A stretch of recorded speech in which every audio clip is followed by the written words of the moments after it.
Niyanig ng 7.7 magnitude na lindol ang northeastern Japan. Lumika ito ng tsunami na umabot sa 80 sentimetro ang taas. May report si John Consulta.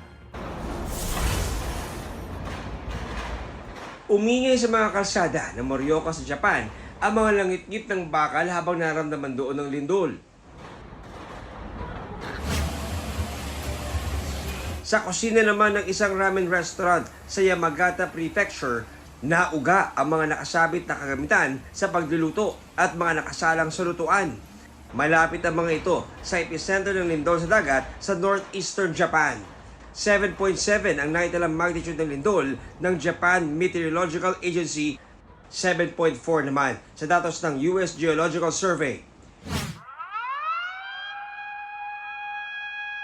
19 na kilometro ang lalim ng sentro ng lindol sa Pacific Ocean, kaya naglabas ng babala ng tsunami.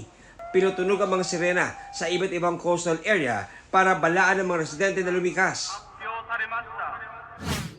Sa lakas ng lindol, umabot hanggang sa Tokyo ang naramdamang yanig.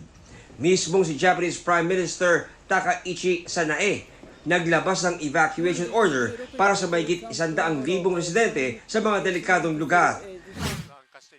Naging maalon ang dagat sa ilang baybayin sa Hokkaido Prefecture. Sa 3 probinsya, itinaas ang tsunami warning kung saan nagbabanta ang hanggang 3 metrong taas ng alon. Sa pinakahuling ulat, hanggang 80 sentimetro ang taas ng nakumpirmang tsunami waves.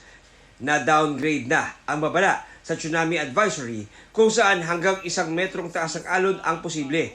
Pero nagbabala ang mga otoridad na huwag munang umuwi ang mga lumikas.